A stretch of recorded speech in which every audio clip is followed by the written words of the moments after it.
Kazuya est un perdant désespéré et solitaire qui ne peut attirer que de la pitié, pas des filles, tout cela parce qu'il ressemble à un personnage Lego déprimé. Cependant, contrairement à vous, tout change pour lui lorsqu'un tissu qu'il a reçu de sa défunte mère se transforme soudainement en un esprit séduisant qui veut être sa petite amie et le séduire. Tout commence. Un jour, Kazuya se réveille d'un rêve étrange en classe et attrape par erreur le petit plan de sa camarade, et elle le punit immédiatement pour être un idiot.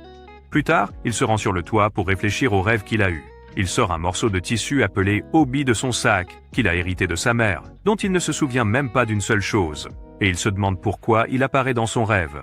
Il remet le tissu dans son sac et, alors qu'il se prépare à partir, il voit une perruque par terre et est surpris car il ne l'avait pas remarqué plus tôt en arrivant. Cependant, il n'y prête pas beaucoup d'attention et passe à côté. Mais la perruque s'allonge soudainement et l'attrape, le choquant. La perruque tente alors de l'attaquer, mais soudain, quelque chose arrête l'attaque et Kazuya se demande ce que c'est. Une voix étrange répond soudainement, lui disant que c'est un Amasogi, le surprenant. Avant qu'il ne puisse réfléchir à cela, la perruque lui donne un uppercut, le projetant hors du bâtiment. Mais heureusement pour lui, l'Obi émerge soudainement de son sac et l'empêche de toucher le sol. Elle se transforme en une fille sexy, le laissant sans voix et il lui demande qui elle est. Mais elle se fâche et lui donne un coup de tête, le traitant d'ingrat pour ne pas l'avoir remercié avant de l'interroger. Une autre fille s'approche soudainement de lui et Kiriya l'informe que c'est l'hôte de la perruque animée. La fille étrange lance immédiatement une attaque sur Kazuya, mais Kiriya le sauve rapidement en allongeant son obi et en l'emportant hors de danger. Elle dit ensuite au méchant que Kazuya est son esclave, surprenant Kazuya qui pense que le yokai raconte des bêtises. En entendant cela, Kiriya menace de le donner à manger au méchant parce qu'il la qualifie de yokai au lieu de Tsukumogami.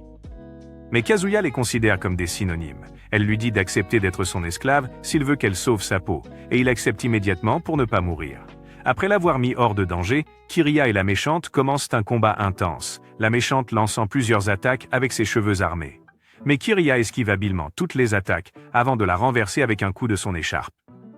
Elle dit à la méchante de retrouver ses esprits, c'est la seule façon pour que son expiation soit légère. Mais la méchante se relève et lance encore plus d'attaques. Et tandis que Kiriya parvient à créer une barrière avec son écharpe pour les bloquer, deux épingles échappent à la barrière et touchent Kazuya, le blessant légèrement.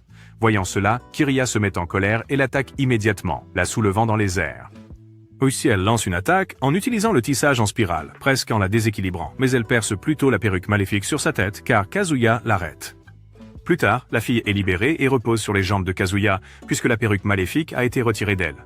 Il demande à Kiriya pourquoi la fille l'a attaqué, et elle lui dit que la perruque est devenue possédée par les sentiments de la fille pour lui, la transformant en Amazogi, ce qui le surprend. Kiriya lui dit en outre que s'il avait été capturé, il aurait été brutalement violé jusqu'à ce que sa luxure soit apaisée. Kiriya disparaît bientôt, et plus tard dans son lit cette nuit-là, Kazuya pense à la fille qu'il a rencontrée, se demandant comment elle le connaît si bien, alors qu'il ne semble rien se rappeler d'elle. Quelques instants plus tard, il se réveille d'un cauchemar pour découvrir Kiriya dormant confortablement dans son lit, ce qui le choque. Ça aurait dû être moi, pas lui! Il commence bientôt à parler et il réalise qu'elle est le Tsukumogami de l'Obi de sa mère. Après cela, elle commence à l'appeler serviteur parce qu'elle lui a sauvé la vie, même si elle est censée le servir à la place. Il va bientôt dîner avec sa sœur en la laissant dans sa chambre. Il revient bientôt et voit la chambre en désordre, mais il ne la voit pas. Alors il pense qu'elle est partie. Il se déshabille immédiatement et se dirige vers la salle de bain pour prendre une douche. Mais en ouvrant la porte de la salle de bain, il voit étonnamment une vue non censurée de son corps en 4K, ce qui l'embarrasse. Elle le punit immédiatement pour être un perdant. Cependant, il commence bientôt à développer l'intrigue sous la douche alors que Kazuya l'essuie par derrière. Le lendemain matin, Kiriya interrompt le sommeil de Kazuya. Et en se réveillant, il réalise qu'il a dormi au-delà de l'heure de l'école. Il se demande pourquoi son réveil ne l'a pas réveillé. Seulement pour découvrir que la stupide Kira a détruit le réveil. Kazuya court en classe de toutes ses forces, espérant arriver à l'école avant l'appel, mais il est déjà trop tard. Après le cours, la déléguée de classe, Shizato, le bat comme un voleur pour être arrivé en retard. Il pense que Kira est la cause de cela parce que, pendant qu'il se préparait pour venir à l'école, elle a aussi insisté pour venir. Il pensait que cela nuirait à son image devant les jolies filles de sa classe si Kira l'appelait serviteur devant tout le monde, alors il l'a trompée pour qu'elle entre dans une boîte et il l'a attachée avant de courir à l'école. Pendant le déjeuner, ses deux amis laits lui parlent de l'apparition supposée d'un fantôme dans l'école, et ils décrivent le spectre qui a attaqué Kazuya la veille, lui faisant réaliser que d'autres ont dû le voir aussi.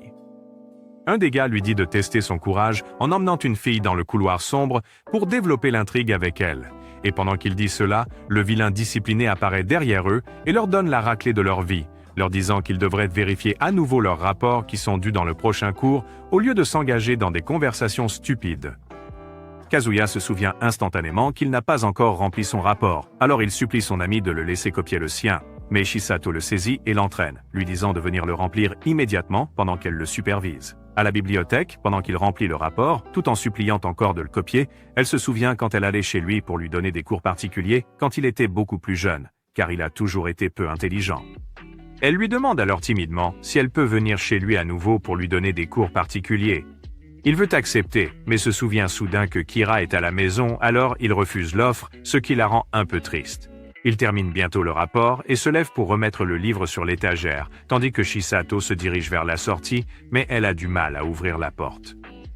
Alors que Kazuya remet le livre, il voit soudain Kira et crie de choc, ce qui fait venir Chisato rapidement vers lui. Cependant, Kira se cache, tandis que Chisato voit Mazuya enflée, se demandant ce qui s'est passé. Il lui demande pourquoi elle n'est pas encore partie, et elle lui dit que la porte ne s'ouvre pas.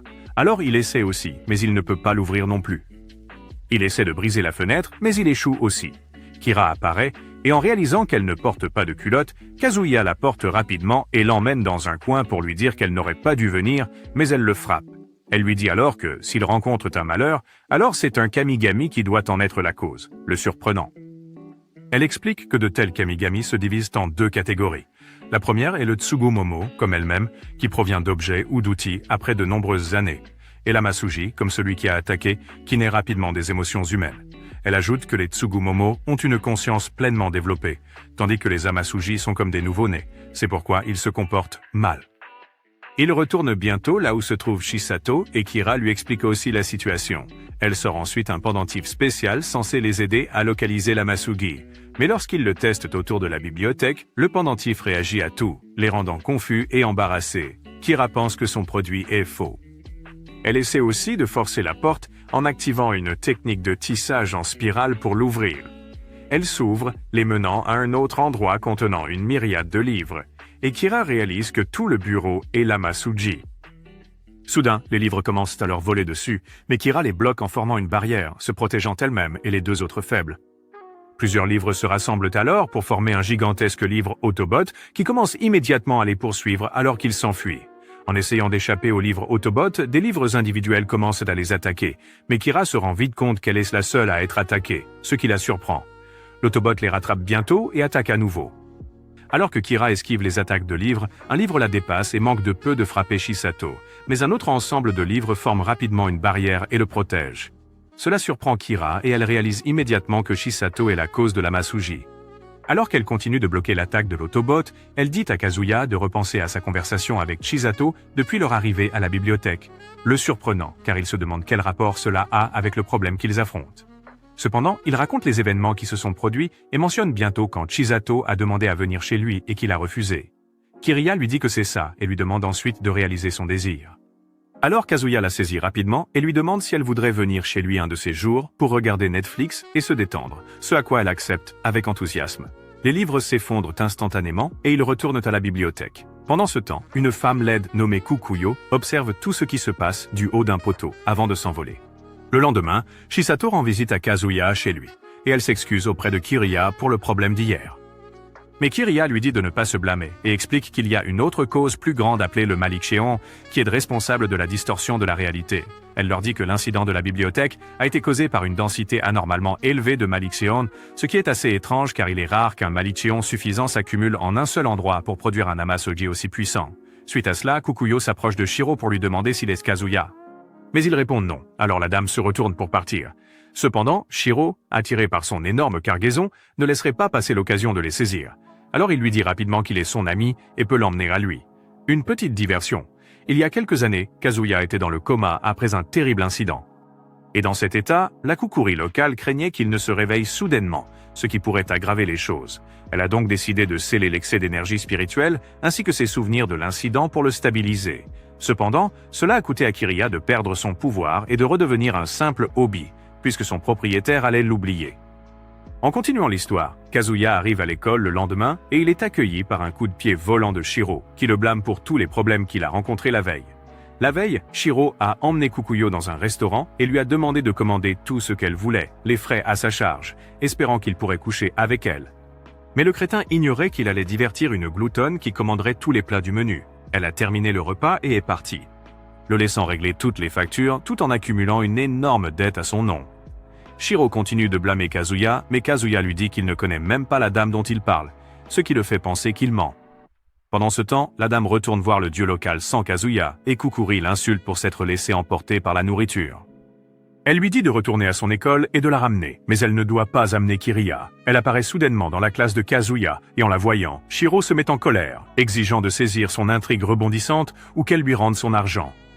Elle lui dit de venir, et tandis qu'il court vers elle, il glisse et tombe après avoir été frappé par l'outil de Chisato. Kukuyo dit à Kazuya de venir, mais Kiriya se transforme immédiatement en sa forme humaine et répond qu'elle ne l'emmène nulle part. Cependant, Kukuyo lui dit qu'ils n'ont pas demandé son avis dans cette conversation. Dommage émotionnel. La rendant furieuse, elle essaie d'attaquer, mais Kazuya la retient. Kiriya suggère alors de régler cela par un bras de fer. Si elle gagne, elle les accompagnera, sinon elle les laissera tranquilles. Ils se dirigent vers le toit et commencent bientôt à se battre, en utilisant seulement un bras, contrairement à la manière conventionnelle que tout le monde connaît. Alors qu'ils se battent, montrant leurs compétences, Kiriya attrape son pouce et la claque au sol, remportant ainsi le combat. Ils se dirigent tous vers le sanctuaire, avec Chisato qui les suit également. Et en arrivant là-bas, la déesse, qui devrait plutôt être un clown, apparaît avec un masque d'Halloween, surprenant les visiteurs qui s'attendaient à plus. Kukuri et Kiriya commencent à discuter, et il semble qu'il y ait eu une longue querelle entre eux. Kiriya lui demande pourquoi le seau est déjà brisé, puisqu'il devrait durer jusqu'à ce que Kazuya soit pleinement mature. Kukuri répond que le seau n'est pas complètement brisé et qu'il s'est seulement affaibli, mais que ses souvenirs liés à la vérité restent scellés. Cependant, Kiriya lui dit de réappliquer le seau et d'apaiser la perturbation de Malicéon dans la ville. Mais Kukuri dit qu'elle ne peut pas encore le faire et appelle Kazuya à devenir un purificateur de Malicéon, le choquant. Kiriya s'oppose immédiatement, mais Kukuri ne se soucie pas de ses bavardages et dit à Kazuya que les événements étranges qu'ils ont récemment vécus ne se produisent autour de lui que parce qu'il est la balise qui attire le Malicéon. Elle ajoute que les menaces causées par le Malicine doivent être traitées par leur propre cause, et tandis que Kazuya ouvre la bouche, confus par ce qu'elle dit, Kiriya l'attrape et essaie de s'échapper. Mais ils sont bloqués par une barrière invisible. Kukuri leur dit qu'ils n'iront nulle part tant qu'elle n'aura pas reçu de réponse positive de sa part, mais Kiriya n'est pas d'accord avec ses exigences. Kukuyo se met soudain à avoir des ailes, capture Chisato et l'emmène pour l'éloigner du combat qui s'ensuit. Kukuri met ensuite un autre masque d'Halloween et lance immédiatement une attaque en contrôlant l'eau, étant la déesse de l'eau. Et Kiriya se protège, elle et Kazuya, avec une barrière de son écharpe. Cependant, Kukuri brise la barrière avec une autre attaque, surprenant Kiriya, qui porte immédiatement Kazuya et essaie de s'échapper en s'envolant avec lui, mais est à nouveau arrêté par la barrière. Kiriya soupçonne qu'il doit y avoir quelque chose d'étrange chez Kukuri, compte tenu de l'affaiblissement soudain du seau et de son refus de montrer son visage. Elle vole vers elle et attaque avec le tissage du marteau, visant le masque sur son visage, mais Kukuri le bloque avec une barrière d'eau, avant de la projeter au sol. Et Kukuri dit alors à Kiriya qu'il était intelligent de sa part de viser le masque, car son pouvoir y est actuellement lié. Kiriya se remet sur pied et Kukuri se prépare à lancer une attaque plus puissante avec une incantation complète. Après avoir lancé un sort, elle rassemble une grande masse d'eau du ciel et la déverse sur eux. Kiriya protège immédiatement Kazuya et elle-même avec le tissage de murs, formation d'abri, sa plus grande technique de défense, choquant Kukuri. Cependant, cela fait rétrécir Kiriya, ayant utilisé beaucoup de son pouvoir. Kukuri la ridiculise et lui dit de reconsidérer la poursuite du combat puisqu'elle n'est pas en état de subir une autre attaque d'impact d'eau. Mais Kiriya refuse d'abandonner, surprenant Kazuya, qui suggère déjà qu'il le fasse. Kukuri déclenche une autre attaque. Et tandis que Kiriya essaie de les protéger cette fois, cela devient trop accablant pour elle, car elle est déjà faible, et l'eau brise le bouclier, les faisant se noyer immédiatement. Kazuya se réveille soudainement au Nirvana et voit une femme étrange et loufoque. Il s'énerve et essaie de partir, mais elle l'arrête et lui dit de sauver Kiriya, ce qui le surprend, car c'est un faible qui ne sait même pas comment se sauver lui-même. Il lui demande comment diable il va faire ça, et elle répond qu'il devrait devenir assez fort pour pouvoir la protéger au lieu d'être protégé par elle. Mais cela n'a toujours pas de sens pour l'idiot. Cependant, elle lui donne une stratégie à utiliser pour se sauver lui-même, et Kiriya à ce moment-là, en disant qu'il devrait utiliser une technique spéciale avec le vrai nom de Kiriya, ce qui le surprend. Il se demande quel est son vrai nom, et la femme étrange lui dit qu'il le connaît déjà. Il se réveille avec Kiriya, en train d'échanger un baiser avec lui dans l'eau. Ils sortent tous les deux de l'eau, et Kiriya tente de se battre à nouveau. Mais Kazuya l'arrête et lui dit de revenir à sa forme d'Obi. Kiriya refuse d'abord, mais change bientôt pour sa forme originale, quand Kazuya lui dit qu'il va l'utiliser puisqu'elle ne peut plus se battre seule, puis utilise son vrai nom, Ayasakura, pour la commander en tant que maître, choquant Kukuri. Kukuri l'attaque immédiatement et il est projeté en arrière alors qu'il essaie de bloquer l'attaque entrante. Cependant, il bloque efficacement la prochaine attaque. Puis Kukuri invoque le serpent flottant en utilisant la compétence du verre d'eau tourbillonnant, le terrifiant alors qu'il se demande ce qu'il va faire maintenant. Il se souvient de la femme qu'il a vue dans le Nirvana lui disant quoi faire lorsque Kukuri utilise une telle technique. Et il active immédiatement le tissage de bouclier. Elle envoie le serpent flottant pour l'attaquer immédiatement. Et il active rapidement le Water Sheet, qui divise son attaque en deux. Puis, il se lance dans le ciel et attaque en utilisant le tissage en spirale, qui commence à tourner. Kukuri essaie de le bloquer en créant une barrière de glace, mais l'attaque de Kazuya la transperce, la brisant. Cependant, Kukuri met la main sur Kiriya et tente de la tuer. Alors Kazuya accepte immédiatement de devenir un purificateur de malicine. Kukuri la libère et le ciel redevient clair. Mais alors que Kukuri se tient devant eux, son masque lait se casse soudainement et tombe, transformant immédiatement la déesse en collégienne, choquant Kiriya et Kazuya et l'embarrassant. Kiriya réalise que c'était ce qu'elle essayait de cacher et se met en colère. Ensuite, il s'assoit pour parler et quand Kiriya se rend compte que Kukuri les avait utilisés, elle devient très en colère et la harcèle. En rentrant chez lui, Kazuya n'arrive toujours pas à croire que Kiriya est maintenant une petite moche. Et elle lui dit qu'elle ne sera pas comme ça longtemps, bien que cela puisse prendre du temps avant qu'elle ne soit complètement rétablie. Plus tard, alors qu'il développe l'intrigue de la douche, Kiriya se souvient de la technique que Kazuya a utilisée plus tôt et en déduit que c'était la même que Kinaka, sa mère, utilisait toujours. Elle se souvient immédiatement d'un moment où elle était avec Kinaka en train de lécher une sucette. Qu'est-ce que tu veux dire par là? Et Kinaka lui a dit de prendre soin de Kazuya si quelque chose devait lui arriver. Quelques jours plus tard, Kiriya va rencontrer Kazuya dans sa chambre et lui dit de se préparer pour l'entraînement afin de le préparer à son nouveau rôle de malice et purificateur. Mais le perdant lui dit qu'il va passer, ce qui l'énerve. Elle essaie immédiatement de le punir en le frappant avec son écharpe, mais elle découvre qu'elle ne peut plus se protéger, ce qui est arrivé depuis qu'elle a combattu Kukuri. Elle ajoute qu'elle est maintenant aussi faible, donc elle ne pourra pas protéger Kazuya lorsqu'un Amasogi apparaîtra de nouveau. Elle dit alors que c'est pourquoi elle doit l'entraîner jusqu'à ce qu'il soit apte à être un malice et cleanser. L'entraînement commence, et l'idiot paresseux et faible s'épuise dès qu'il commence à courir, surprenant son entraîneur, qui se demande s'il peut vraiment assumer ce nouveau rôle. Kiriya se transforme en Obi et lui demande d'utiliser la technique qu'il a utilisée lors du combat ce jour-là. Mais Kazuya ne se souvient plus comment il l'a fait, décevant Kiriya. Elle se demande comment il a pu montrer une telle maîtrise en combattant Kukuri et il lui dit qu'il est aussi perplexe qu'elle. Il continue la séance d'entraînement plus privée dans la salle de bain et pendant ce temps, Kiriya lui apprend l'existence des Tsukumogami, disant qu'ils ne peuvent exister sans les humains car le pouvoir de soutenir leur existence vient de leur lien avec leur maître. Elle ajoute qu'elle ne l'avait pas accepté comme son propriétaire jusqu'à leur bataille au sanctuaire, et après avoir épuisé le pouvoir qu'elle avait accumulé, elle a dû puiser dans le pouvoir même qui soutient son existence, la laissant ainsi, ce qui est probablement aussi la cause de la croissance inversée de Kukuri. Pendant ce temps, au sanctuaire, Kukuri et son subordonné rencontrent des charpentiers pour les aider à réparer les récents dégâts du combat. Mais les charpentiers s'enfuient rapidement en entendant que le sanctuaire endommagé est aussi fauché et ne peut pas payer. Plus tard dans la nuit, il commence à pleuvoir abondamment. Et tandis que Kukuyo et Kukuri essaient de contenir la situation, le sanctuaire sacré s'effondre, transformant instantanément la déesse en orpheline sans abri. Mais Kukuyo lui dit qu'elle a un autre endroit en tête où ils peuvent rester. Le lendemain, il rencontre Kiriya et Kazuya en train de s'entraîner, même si c'est plutôt Kiriya qui passe sa colère sur l'idiot que de l'entraîner, et Kukuri demande à quoi cela sert. Kiriya répond qu'elle entraîne son sens du Ranga, surprenant Kukuri qui se demande pourquoi le gars qu'il a vaincu lors du combat la veille s'entraîne aux bases.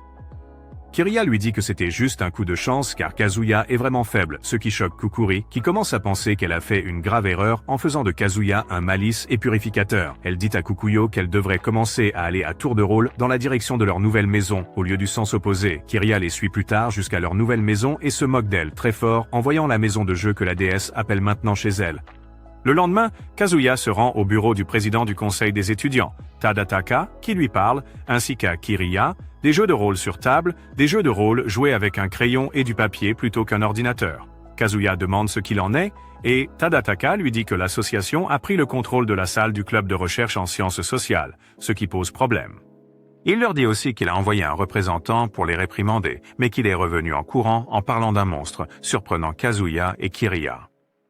Alors qu'ils traversent le couloir en direction de la salle du club, ils rencontrent Osamu, et Tadataka réalise soudainement que la salle du club social a disparu. Kiriya décide de vérifier si c'est dû à un Amasogi avec son pendentif, et il réagit immédiatement, la choquant. Elle leur dit de partir rapidement car ils ne sont pas assez en forme pour gérer cela pour le moment. Mais ils réalisent bientôt que le couloir a été bloqué aussi. Un type très laid nommé Nakajima apparaît soudainement et dit à Tadataka qu'il doit accepter l'association de jeux de rôle sur table comme un club officiel et leur attribuer une salle de club, en lui donnant un formulaire à signer.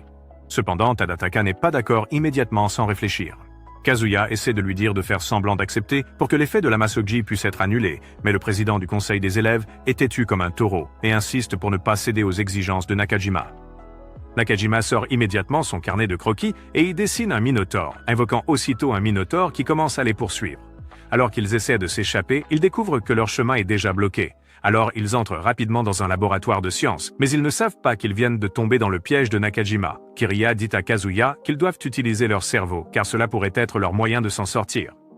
Alors Kazuya utilise ses cellules grises pour la toute première fois et réalise que le carnet de croquis de Nakajima est l'Amasogi, de sorte que tout ce qui y est dessiné se manifeste dans la réalité. Cela signifie qu'il devrait y avoir un moyen d'effacer les dessins. Alors que Tataka et Osamu essaient d'utiliser de l'eau pour combattre le Minotaure, Kazuya, utilisant toujours toutes ses cellules cérébrales, porte un extincteur et le pulvérise sur le Minotaure, effaçant immédiatement son bras dans le carnet de croquis, ce qui lui fait perdre son bras dans la réalité aussi. Cela leur donne un peu de temps pour fuir, mais ils se retrouvent face à un autre mur. Kazuya sort à nouveau son pistolet à peinture pour briser la barrière, mais il découvre qu'il y a une autre barrière. Nakajima apparaît avec son Minotaure et leur dit d'abandonner. Kazuya remarque un autre extincteur à côté du Minotaure et réfléchit à comment s'en emparer. Cependant, Tataka envisage de se rendre, se blâmant pour avoir mis les trois autres en difficulté.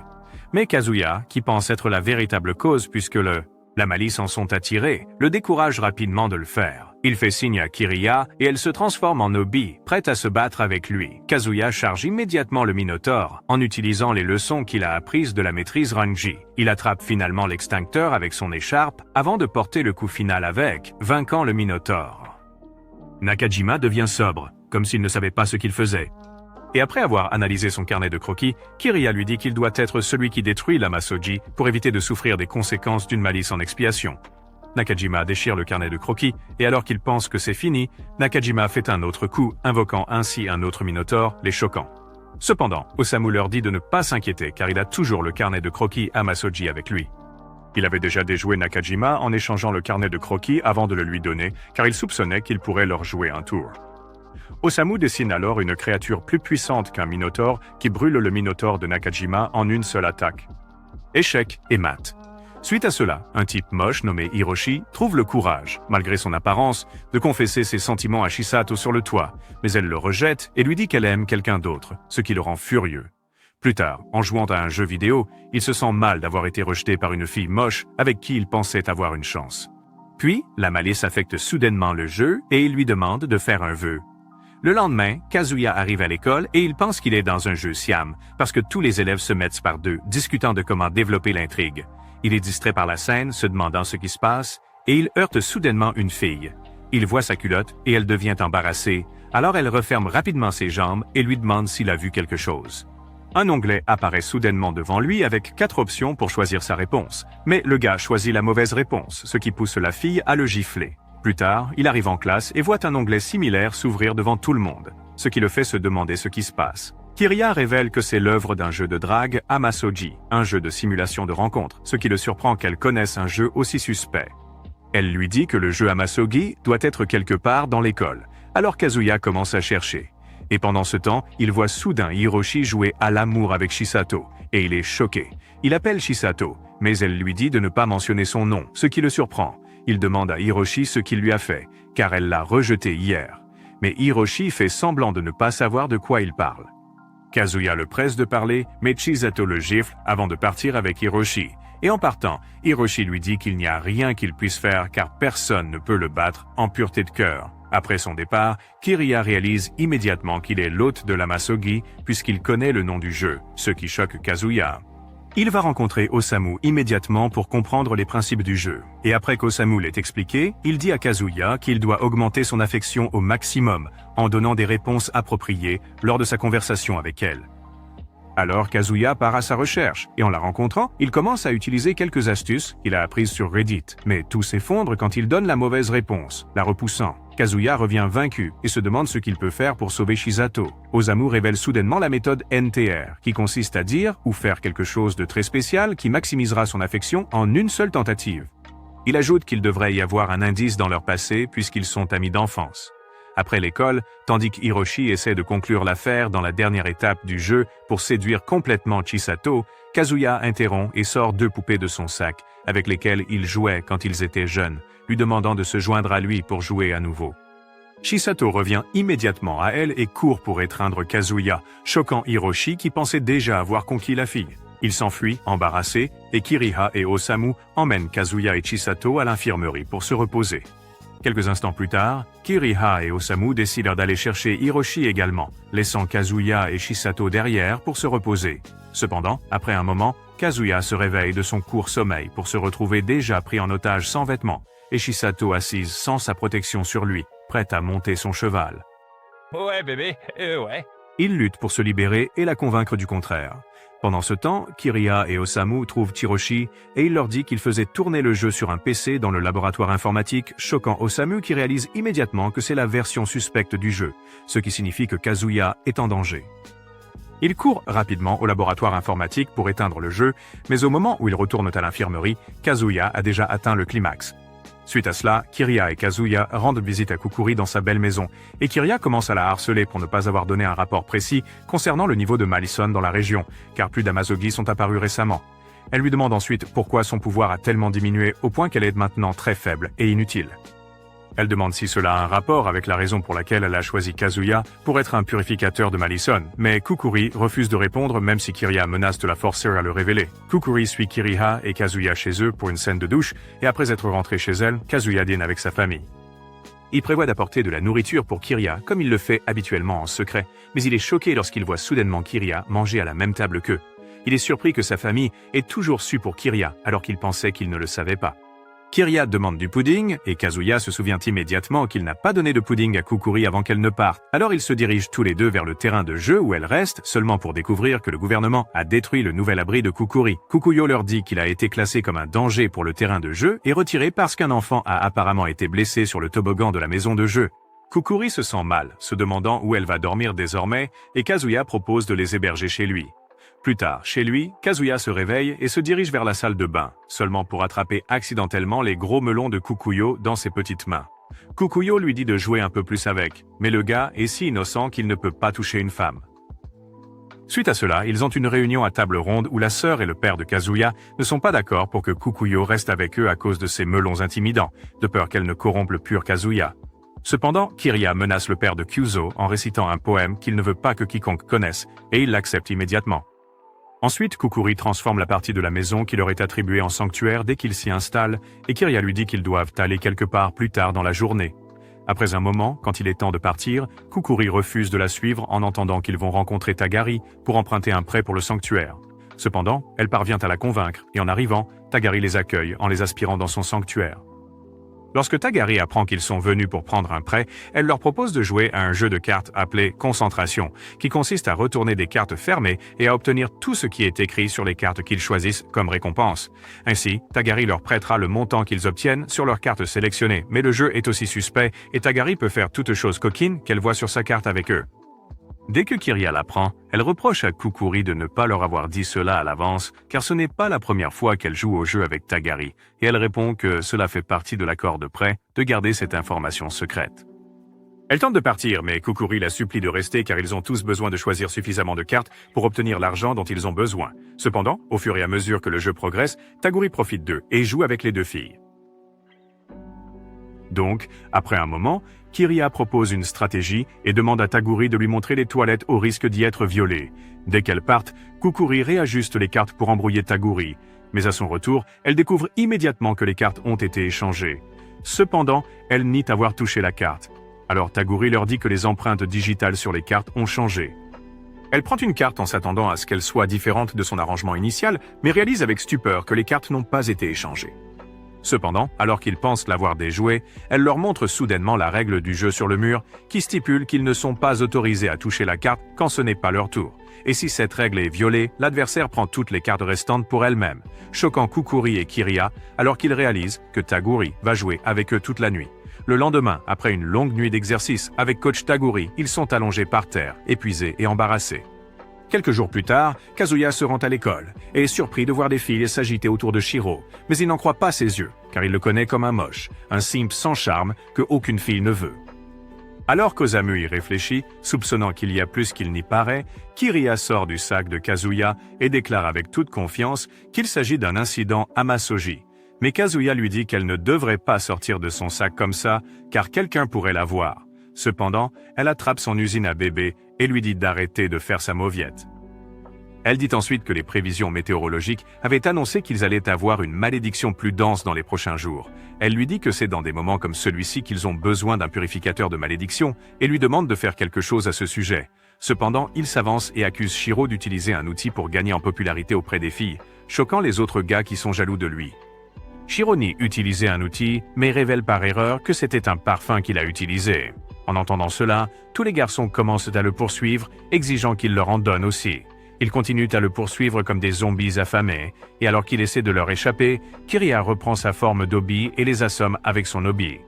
Kazuya se demande pourquoi les gars agissent si étrangement et demande si c'est aussi à cause de la Masogi. Kiriya répond que le désir qui a engendré la Masogi résonne probablement trop fortement avec eux. Les zombies capturent presque Shiro, mais Kiriya l'attrape et ils commencent à s'enfuir, essayant d'échapper aux perdants qui les poursuivent. Ils entrent dans une salle de classe et ferment la porte, mais les zombies commencent bientôt à grimper de l'extérieur et à entrer dans la pièce, les terrifiant. Kazuya active immédiatement le tissage du marteau-pilon sur l'instruction de Kiriya et ils parviennent à dégager le ciel de la malédiction qui s'accumule au-dessus de l'école, calmant la situation. Ensuite, Shiro est attaché pendant qu'il est interrogé sur la façon dont cela s'est produit. Il explique que tout est arrivé après qu'il a été rejeté par une fille, même s'il s'était aspergé d'une eau de Cologne censée le rendre attirant pour les filles, peu importe à quel point il pouvait être laid. Il a laissé tomber l'eau de Cologne sur la table, déçu, et s'est préparé à partir. Mais il a soudainement entendu l'eau de Cologne lui parler, lui demandant d'essayer de l'utiliser encore une fois. Il a écouté la voix et le reste appartient à l'histoire. Kazuya lui dit alors qu'il devra détruire l'Amasogi lui-même pour ne pas souffrir de l'expiation du Malison. Shiro attrape la bouteille et la frappe sur le sol, mais elle rebondit et son contenu se renverse sur Kazuya, provoquant immédiatement la poursuite de toutes sortes de femmes, jeunes et vieilles, laides et non laides. Il parvient à s'échapper et en rentrant chez lui, il passe devant sa sœur et se dirige directement vers la salle de bain, sans savoir que sa sœur a été affectée aussi. Alors qu'il prend son bain, pensant à la nécessité de ramener l'eau de Cologne à l'école le lendemain pour que Shiro puisse la détruire, sa sœur entre dans la salle de bain et le rejoint dans la baignoire. Kukuyo apparaît également avec son chargement et le rejoint jusqu'à ce que toutes les filles de la maison se joignent à l'intrigue du harem. Elle jouait avec lui jusqu'à ce qu'il atteigne l'orgasme 3 fois. Ensuite, elle décide de jouer à pierre-papier-ciseaux pour choisir qui ira en premier pour chevaucher son magnum, l'effrayant et ne lui laissant d'autre choix que de casser la bouteille avant d'être malmené sans pitié. À cause de cela, Shiro subit une expiation de malédiction, dégageant une odeur très nauséabonde en classe pendant toute une semaine, ce qui pousse ses camarades à l'éviter comme la peste. Ensuite, le président du conseil des élèves convoque Kazuya, Kiriya et Osamu dans son bureau pour leur parler d'un nouvel événement à l'école. Il leur dit qu'une étrange fille apparaît habituellement aux élèves, leur demandant quelque chose. En entendant cela, Kazuya et Kiriya sont déçus d'être appelés pour un cas si simple, mais Tadakada révèle que la chose effrayante dans l'histoire, qu'il n'a pas encore mentionnée, est que la supposée fille nommée Nago est morte il y a 2 ans.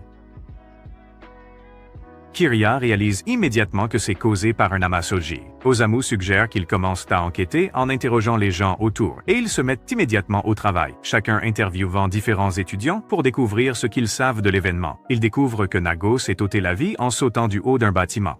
Mais avant cela, elle avait rejoint un fan club à cause d'un garçon nommé Yuichi. De plus, il y a une fille nommée Nanako, une étudiante du club de journalisme qui a enquêté sur l'incident.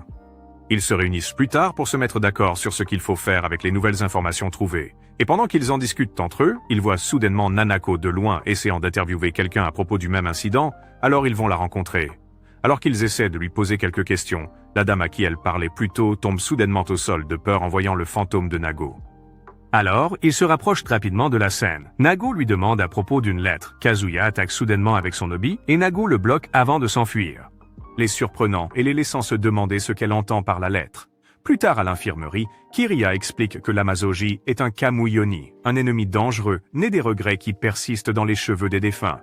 Chisato dit qu'il doit avoir son hôte quelque part, et Kiriya répond que l'hôte serait un humain vivant, dont les souhaits résonnent avec les regrets des défunts. Il demande alors à Kosakabe de dire tout ce qu'elle sait sur la situation, et elle commence à raconter, disant que c'était peu après leur arrivée à l'école et que toutes les filles ont commencé à craquer pour Yuichi parce qu'il était charmant. Elle et ses amis ont convenu de le partager, mais Yuichi a rapidement pris goût à Nago, rendant les autres jalouses, qui ont alors commencé à la harceler jusqu'à ce qu'elle se donne la mort. Ensuite, ils discutent de la manière d'enquêter sur l'affaire, et une femme peu attirante entre avec un rapport sur la sœur cadette de Nago, qui semble également être inscrite à l'école. Tadataka est surpris, mais la fille lui dit que la sœur cadette de Nago utilisait un autre nom parce que ses parents sont divorcés. En vérifiant qui c'est, ils sont choqués de découvrir que c'est Nanako, la fille du journal. Ils se dirigent immédiatement vers l'endroit où l'Amazoji de Nago tourmente actuellement une fille, exigeant la lettre. Et dès qu'ils arrivent, Kazuya interpelle Nanako. Il lui demande pourquoi elle fait cela, et elle lui dit qu'elle voulait savoir pourquoi sa sœur s'est suicidée. Cela a provoqué l'influence d'un Amazoji sur les cheveux de Nago, et ils ont soudainement pris sa forme. Kiriya qualifie son histoire inventée de conneries et dit que Nanako a une autre raison de faire cela. Kazuya demande alors à propos de la lettre et Nanako fait référence à la fille à genoux, qui se trouve être l'une des amies de Nago, en disant qu'elle devrait en savoir plus sur le mémo Adios. Moritsuki se sent mal en racontant l'histoire derrière la lettre. Nago s'était emportée contre eux le jour de sa mort après avoir été harcelée par eux, et elle leur avait dit qu'elle allait avouer ses sentiments à Yuichi, mais elle s'est dirigée vers le toit d'où elle a sauté du bâtiment. Moritsuki a eu peur en voyant le mémo Adios ce jour-là, pensant que Nago devait la blâmer, elle et ses amis, pour sa mort. Alors, elle a simplement décidé de garder la lettre sans lire ce qu'il y avait dedans. Elle va chercher la lettre, et en la lisant, Nanako découvre que sa sœur a développé une excroissance sur sa poitrine à cause de ses sombres sentiments. L'Amazoji avait dit à Nago qu'il était là pour l'aider à réaliser son souhait, après quoi il allait disparaître. Donc Nago pensait que le souhait qu'elle devait réaliser était de déclarer son amour à Yuichi. Mais elle a vite réalisé que ce que l'Amazoji voulait, c'était qu'elle mange Sakai, sa sœur cadette, qui était considérée comme meilleure qu'elle en tout et qui lui prendrait tout ce qu'elle avait. Alors, pour protéger sa sœur, Nago a décidé de sauter du bâtiment. Réalisant que sa sœur est morte à cause d'elle, Nanako se sent terriblement mal et souhaite être morte à sa place. Kiriya découvre immédiatement que c'était la raison pour laquelle l'Amazoji de Nago cherchait la lettre, afin que Nanako désire mourir.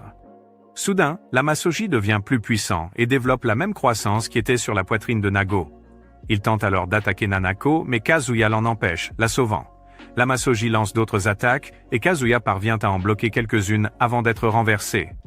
Il devient encore plus grand, semblant plus horrible, et Kazuya lance une attaque avec une masse, mais elle la dévie. Kiriha informe Kazuya qu'il est trop lent lorsqu'il passe d'une attaque à l'autre et lui dit de s'améliorer. Alors Kazuya déchaîne immédiatement plusieurs coups à une vitesse folle et obtient bientôt une ouverture.